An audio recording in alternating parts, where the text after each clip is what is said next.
अस्सलाम वालेकुम व्यूअर्स, आप तमाम दोस्तों को नए लीगल लेक्चर में खुशामदीद। आज का लीगल लेक्चर डिफरेंट क्वेश्चन पे बेस करेगा, उसकी रिप्लाई मैं दूंगा। कुछ दोस्तों ने क्वेश्चन पूछे हैं।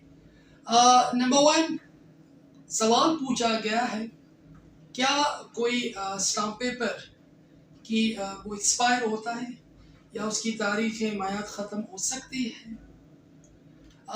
उसका क्या वैलिडिटी डेट है या कोई टाइम पीरियड फिक्स होता है? सेकेंडली,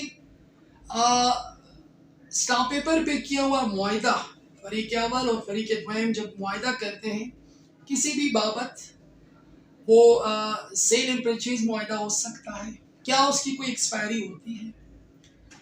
थर्डली, मैं बात करूंगा पावर ऑफ अटर्नी देने वाले के हवाले से। अगर कोई पावर ऑफ अटर्नी देने वाला बंदा फोत हो जाए तो उस पावर ऑफ अटर्नी की क्या कानूनी हैसियत रह जाती है? तो आज का जो लीगल लेक्चर है इन क्वेश्चन पे बेस है। आप मेरे वीडियो को लास्ट तक देखते रहिए। नंबर वन, जब कभी भी हम कोई स्टाम्प पेपर खरीदते हैं या इशू करवाते हैं, उसकी क्या कोई एक्सपायरी होती है?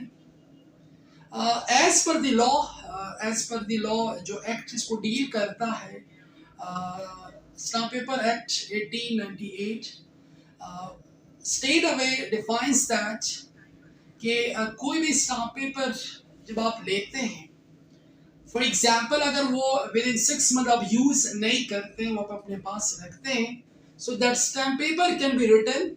उसको आप रिटर्न करवा सकते हैं, उसको आप वापस करवा सकते हैं, और जो भी इसकी ड्यूज हैं उसमें से कुछ कटौती होके आपको वो रिटर्न हो सकता है। बट सवाल ये है, क्या वो एक्सपायर होता है? As per the law stamp paper की कोई एक्सपायरी नहीं होती। इस बाबत इंडियन सुप्रीम कोर्ट की एक वाज़ेह जजमेंट है। कोई भी स्टाम्प पेपर जब आप इशू करवाते हैं, so you can use it, आप उसको यूज कर सकते हैं, उसकी कोई एक्सपायरी नहीं होती। Similarly this could apply in our country as well. हमारे यहाँ भी ये चीज़ अप्लाई हो सकती है। तो स्टाम्प पेपर पे कोई मुआहिदा जब आप तहरीर करते हैं, बड़ी इंपॉर्टेंट बात इसमें आपने याद रखनी है, जब भी कोई भी मुआहिदा हो, खरीद फरोख्त के हवाले से हो या कोई डीड है उसमें साइन करते हैं, इकरारनामा है या कोई भी चीज़ हो सकती है, सो बिफोर ड्राफ्टिंग दैट आप एक लीगल एडवाइज़र से कंसल्ट करें। अगर आप चाहते हैं कि बेहतर मुआहिदा आप तहरीर करें तो वकील से आपने बिल्कुल कंसर्न करना है। वो आपको एक बेहतर अंदाज से, एक लीगल वे में आपको एक बेहतरीन मुआहिदा तहरीर करने के हवाले से आपको गाइड कर सकता है। अगर आपका agreement as per the law है और तमाम लीगल रिक्वायरमेंट उसमें कंप्लीट है, तो डेफिनेटली कोई भी मुआहिदा जब आप तहरीर करते हैं तो उसमें फरीक अव्वल और फरीक द्वैम दोनों पाबंद होते हैं। अगर वो मुआहिदा तहरीर करते हैं और मुआहिदे में टाइम पीरियड का जिक्र है, फॉर एग्जाम्पल वो कहते हैं कि विद इन 1 ईयर ये पेमेंट का मामला है, आपने पे करना है, आफ्टर दैट अगर आप पेमेंट पे नहीं करते हो so definitely you B responsible of that. अगर मुआहिदे में कोई टाइम पीरियड का जिक्र है सो डेफिनेटली फिर फरीक अव्वल और फरीक द्वैम दोनों इस बाबत पाबंद रहते हैं। अगर इस बाबत कोई डेट के हवाले से कोई पाबंदी नहीं है, so then you won't be responsible of that. आमतौर पे लोग ये मुआहिदे करते हैं फिर मुकर जाते हैं, इस तरह नहीं। कानून में आप पाबंद हो, कोई भी मुआहिदा जब आप एग्रीमेंट करते हैं तो उसकी एक्सपायरी नहीं होती, आप पाबंद हो।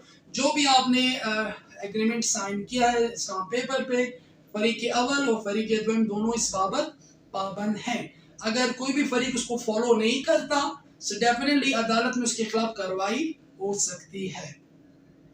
थर्डली, जो लास्ट क्वेश्चन है पावर ऑफ अटर्नी के हवाले से, इसमें मेरी एक वीडियो है जिन दोस्तों ने नहीं देखी, इसमें डिटेल्स हैं पावर ऑफ अटर्नी की अहमियत के हवाले से, आप देख सकते हैं। क्या पावर ऑफ अटर्नी देने वाला जनरल पावर ऑफ अटर्नी हो सकती है या खास पावर ऑफ अटर्नी हो सकती है? अगर बंदा फोत हो जो पावर ऑफ अटर्नी देने वाला है तो उसकी क्या लीगल वैल्यू रहती है? पावर ऑफ अटर्नी देने वाला जब फोत हो सो डेफिनेटली उसकी लीगल वैल्यू ख़त्म हो जाती है, क्योंकि जो पावर ऑफ अटर्नी तब तक इंटैक्ट रहता है जब तक वो बंदा अलाइव है वो सेकंड पर्सन को ये इख्तियार देता है किसी भी हवाले से, प्रॉपर्टी बेचने के हवाले से, ट्रांसफ़र करने वाले से। जब उसकी डेथ हो जाती है सो डेफिनेटली उसकी लीगल वैल्यू ख़त्म हो जाती है, फिर उसको फर्दर यूज़ नहीं किया जा सकता। सो दोस्तों, आज के लेक्चर में यहाँ तक। इन क्वेश्चन के हवाले से अगर कोई चीज़ पूछना चाहते हैं so definitely you can ask a question, या इसके अलावा कोई भी कानूनी मामले आपको किसी हवाले से दरकार हो तो आप बिल्कुल हमसे रब्ता कर सकते हैं।